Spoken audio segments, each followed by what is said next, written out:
It looked like the perfect love story.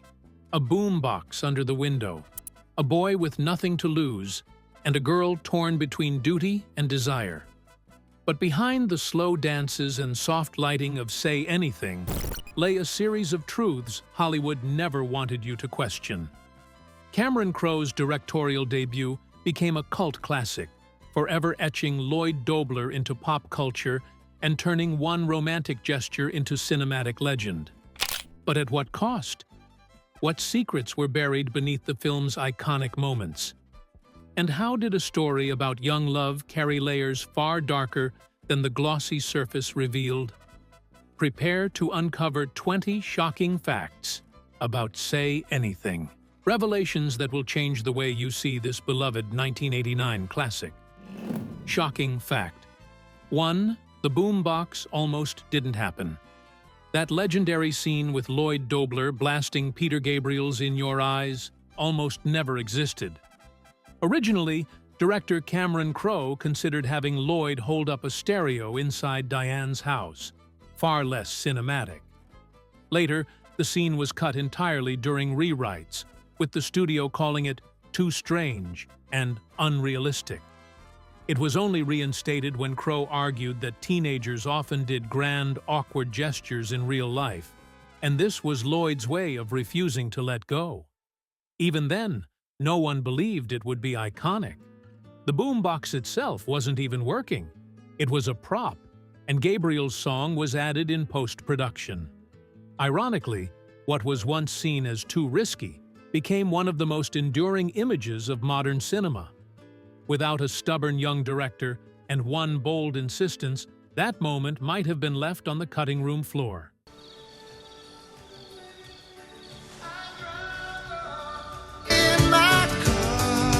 And yet, that too strange idea became the heartbeat of a generation. Proof that the riskiest moments create the most unforgettable legends. Shocking fact. 2. John Cusack hated the iconic scene. You'd think the boombox scene would be John Cusack's proudest moment, but the actor actually despised it. Cusack felt the gesture was too on the nose and didn't fit Lloyd's character, who he believed would express himself more subtly. In fact, Cusack refused to rehearse it and performed with visible reluctance on set. He later admitted that he thought the whole idea was cheesy and worried it would cheapen the film's sincerity. Yet, despite his disdain, the scene turned into one of cinema's most famous romantic gestures. Crowe even revealed that Cusack still groans whenever fans mention it to him decades later. The irony is that the moment Cusack hated the most became the one fans adored the most. Sometimes, an actor's discomfort can create the vulnerability audiences latch onto, and Lloyd's awkwardness is exactly what made the scene immortal. You two are amazing. You know?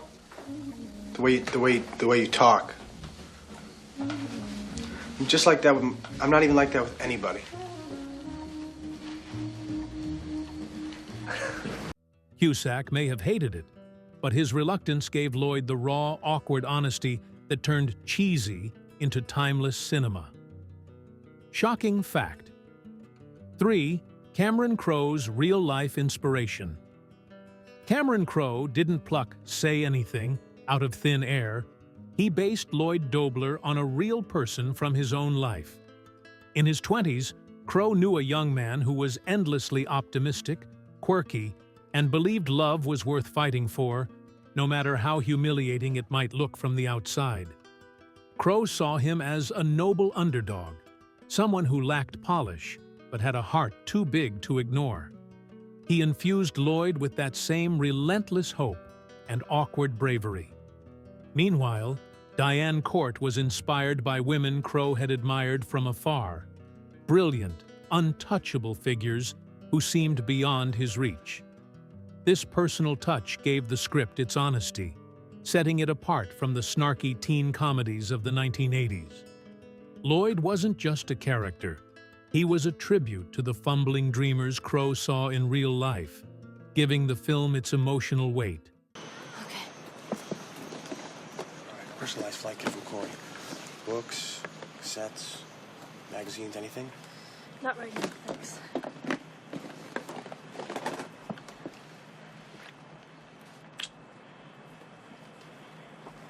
How's it going? Lloyd wasn't just written, he was lived, making every stumble and triumph feel like a love letter to real-life dreamers. Shocking fact. 4. The studio wanted a different ending. While the movie closes on Lloyd and Diane flying toward an uncertain future, that wasn't the studio's preferred ending. Executives pushed Cameron Crowe for a more marketable finale, something flashier and more romantic, like Lloyd proposing or Diane's father reconciling with her. Crowe resisted, insisting that life didn't always give neatly packaged conclusions. The ambiguity of two young people stepping into the unknown was the entire point. For months, there were heated arguments, and alternate drafts were even commissioned.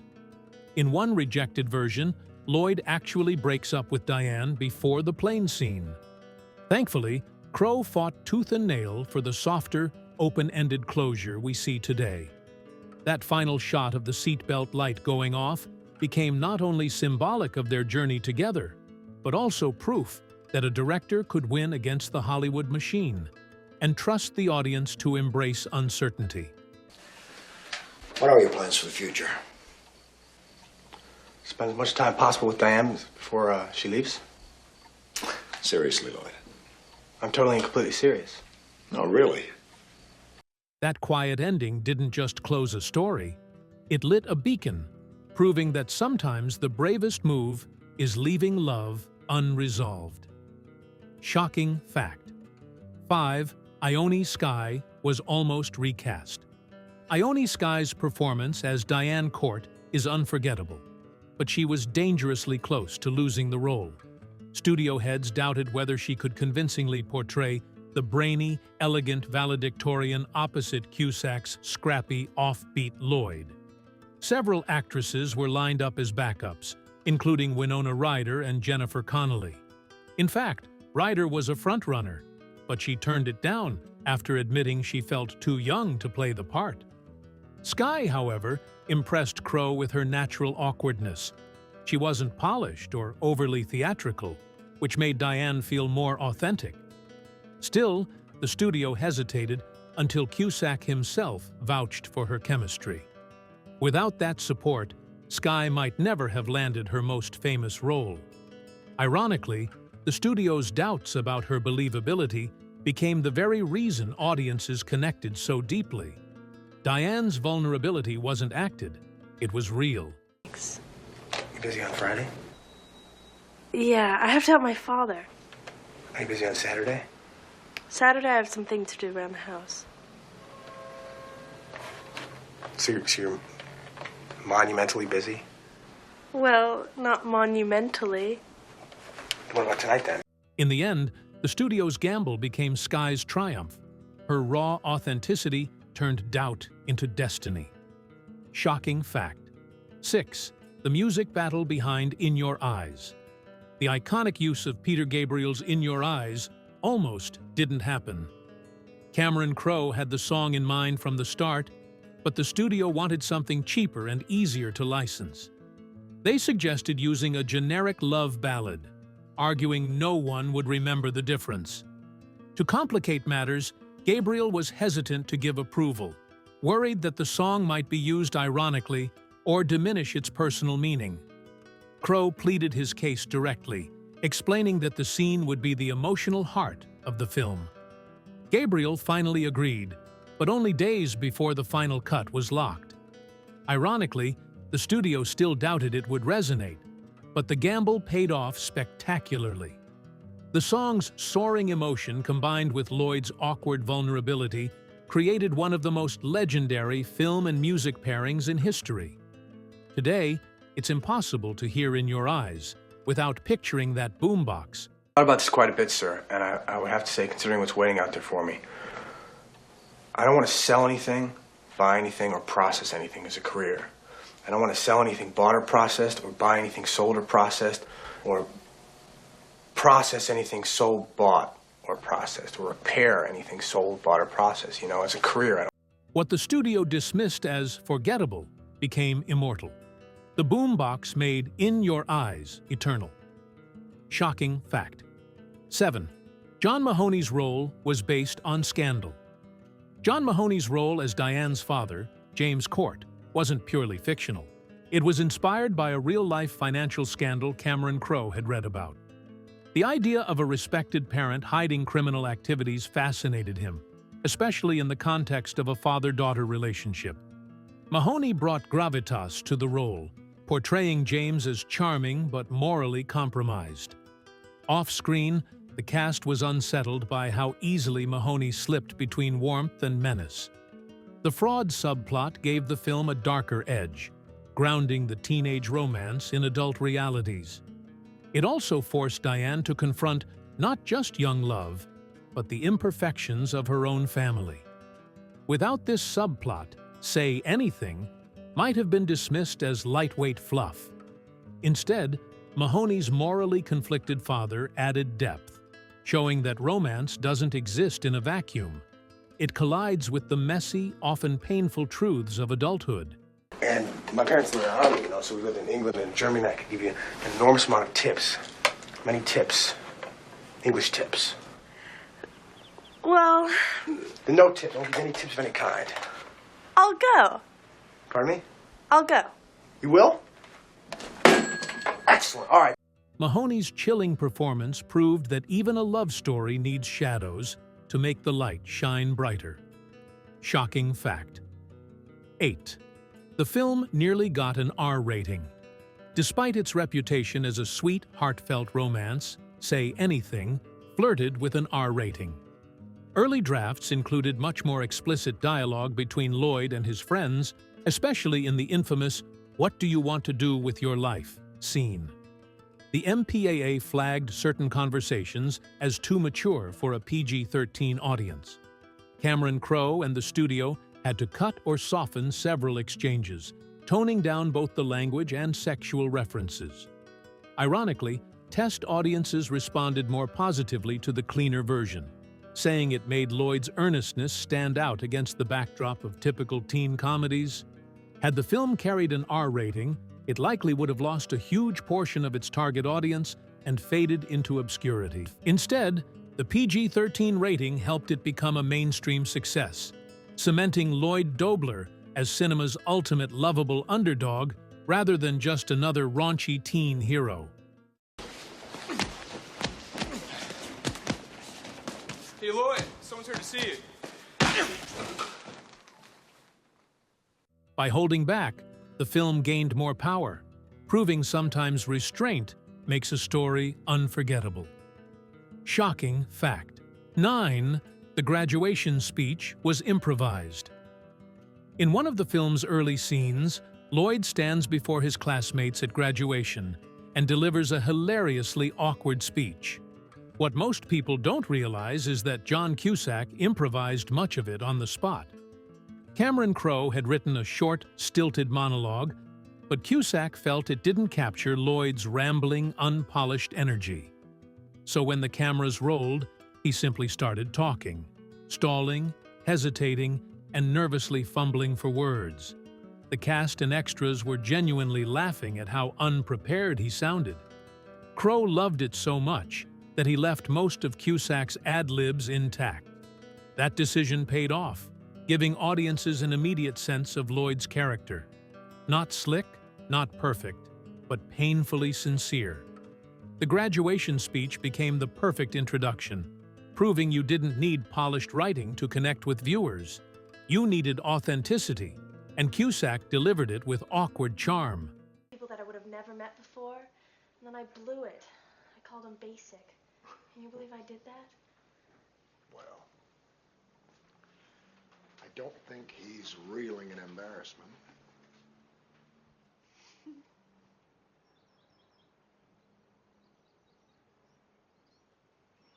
Cusack's messy improv turned a simple speech into a mission statement, authentic, awkward, and impossible to forget. Shocking fact. 10. Joan Cusack wasn't supposed to be there. John Cusack's real-life sister, Joan Cusack, appears in the film as Constance, one of Diane's quirky friends. But here's the twist. She wasn't originally in the script. Joan happened to visit the set, and her chemistry with Ione Skye during rehearsals caught Cameron Crowe's attention. On the spot, he decided to give her lines and expand her role. The sibling dynamic between John and Joan added unexpected depth, as their real-life banter bled into the film. Audiences loved her grounded, witty presence, which contrasted sharply with the more polished, serious characters around her.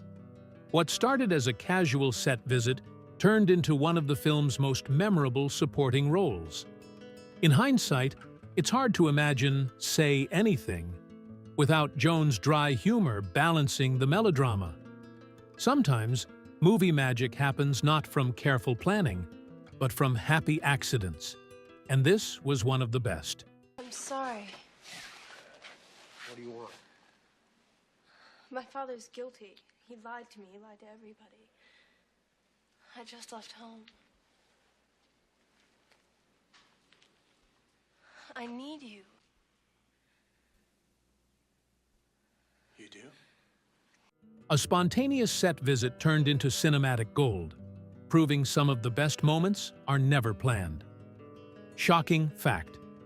11. The airplane scene was a last-minute ad. The final airplane scene, where Diane and Lloyd hold hands as the seatbelt light dings off, nearly didn't exist. Cameron Crowe originally ended the movie with Diane simply driving away, leaving Lloyd in bittersweet uncertainty. But test audiences wanted closure, something symbolic that their relationship had survived the chaos.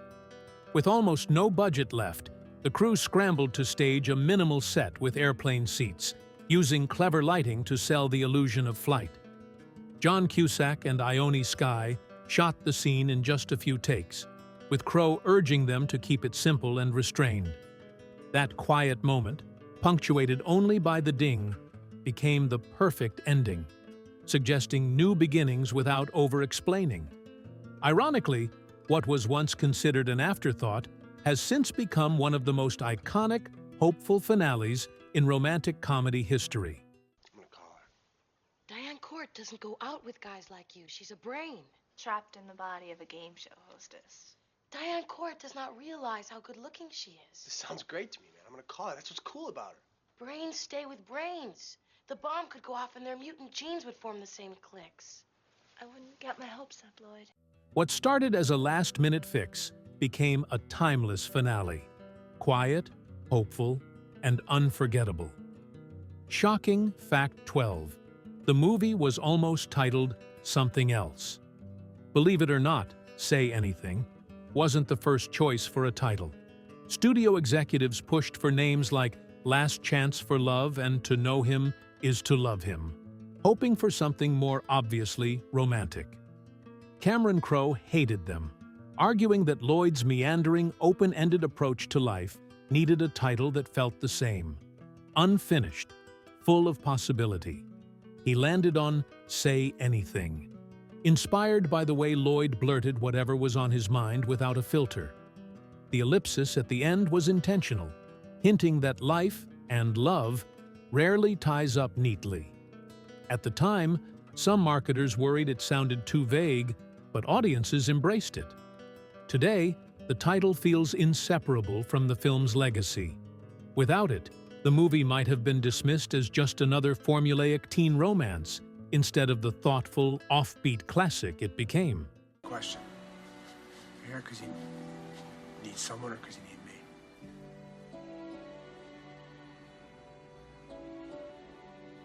Forget it. I don't care.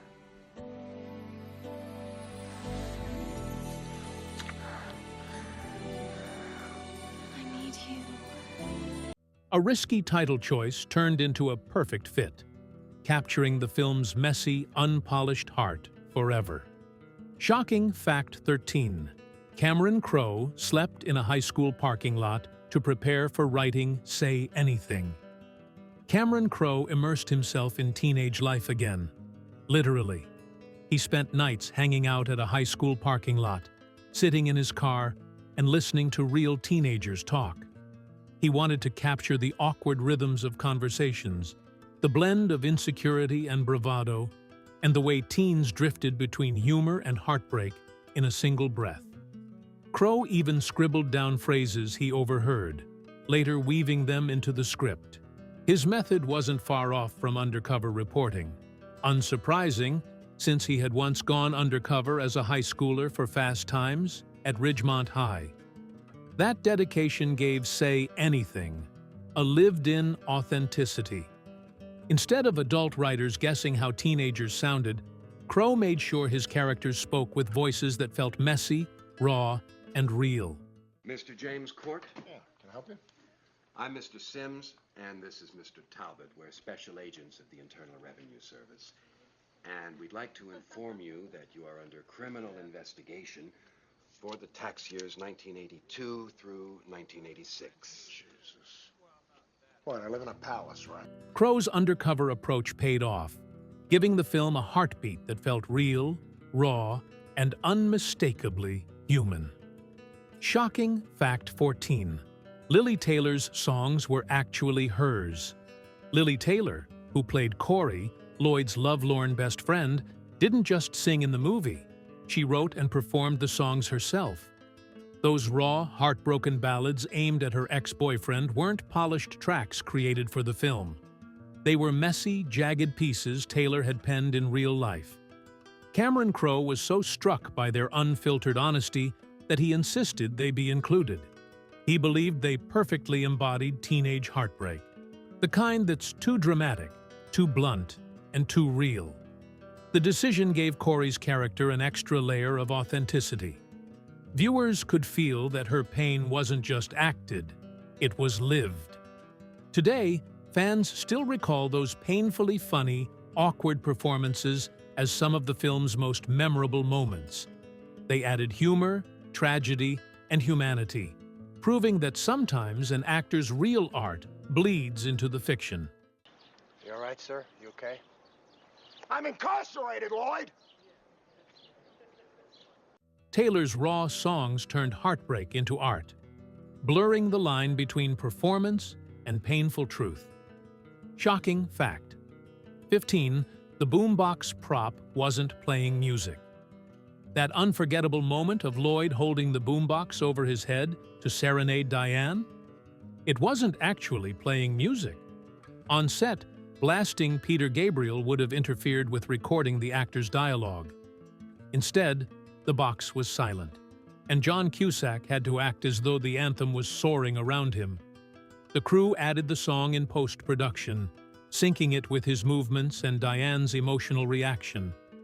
Cusack later admitted it felt ridiculous to stand there in silence while dozens of crew members watched.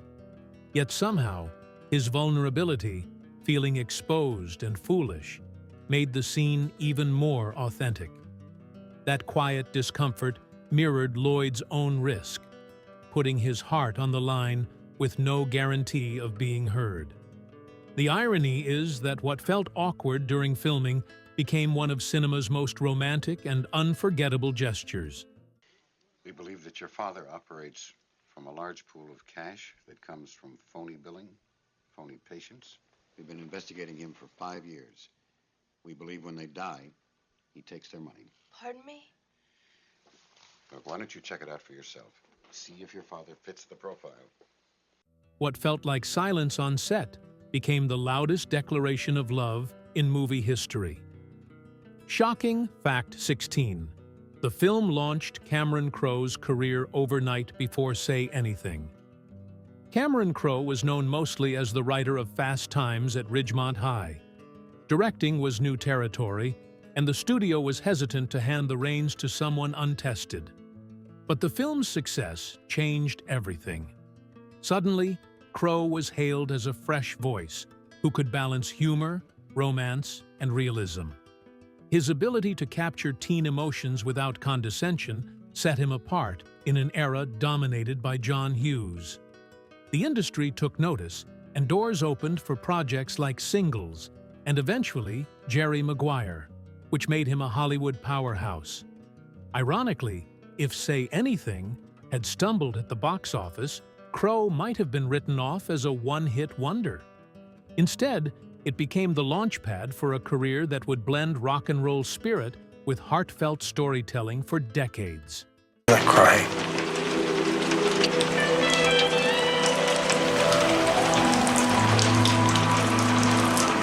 She gave me a pen. Gave me my heart, and she gave me a pen. One gamble on a rookie director didn't just make a movie. It launched a career that reshaped how Hollywood told stories about love, youth, and ambition. Shocking Fact 17. A famous actor turned down. Lloyd Dobler, John Cusack wasn't the studio's first choice for Lloyd Dobler.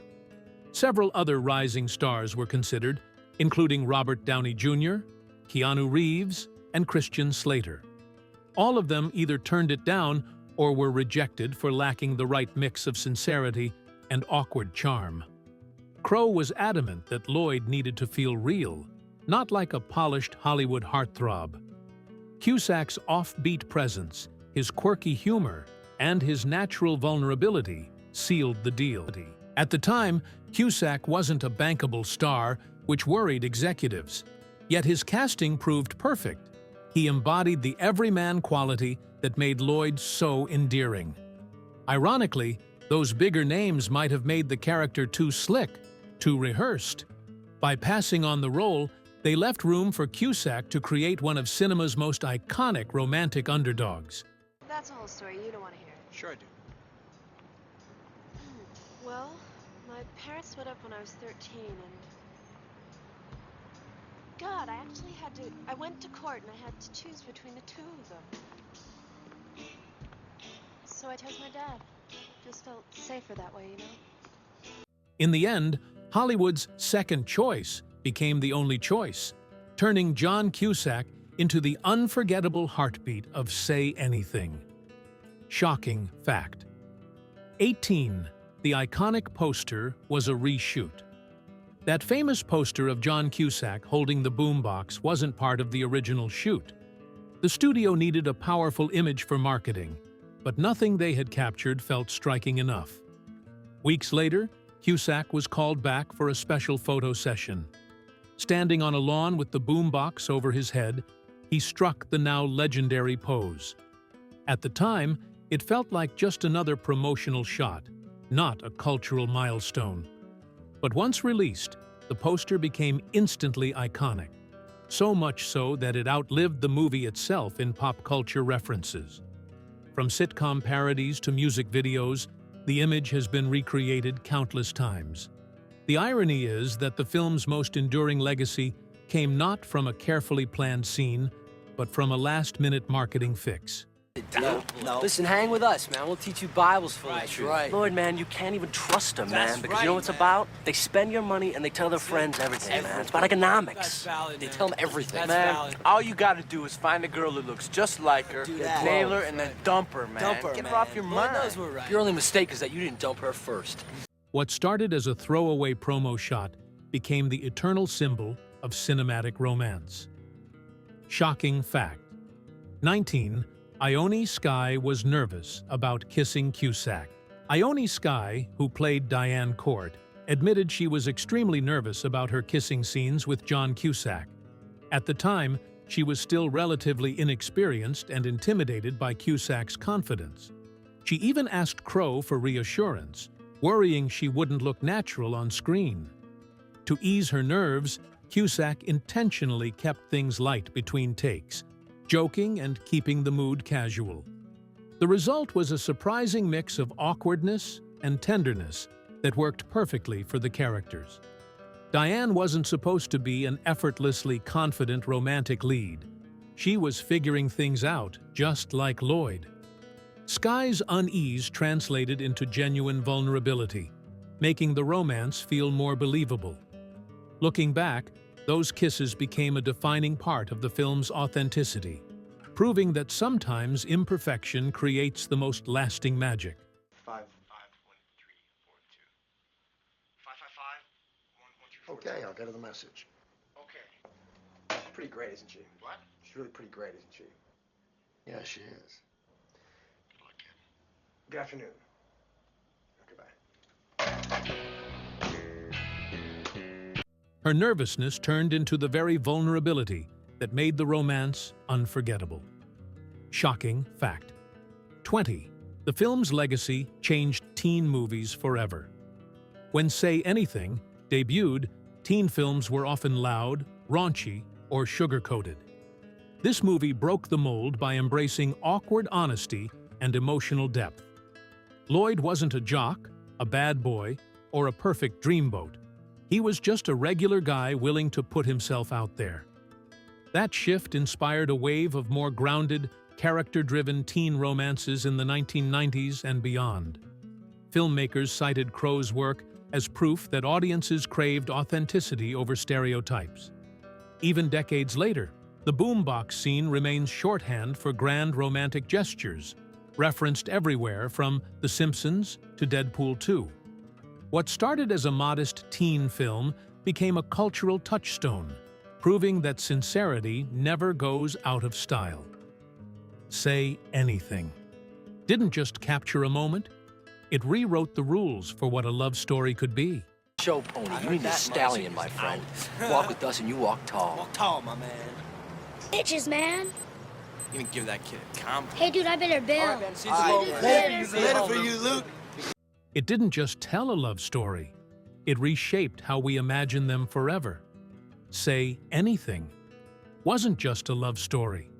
It was a portrait of hope, rebellion, and the messy choices that define growing up. But beneath the romance were truths that complicate the picture.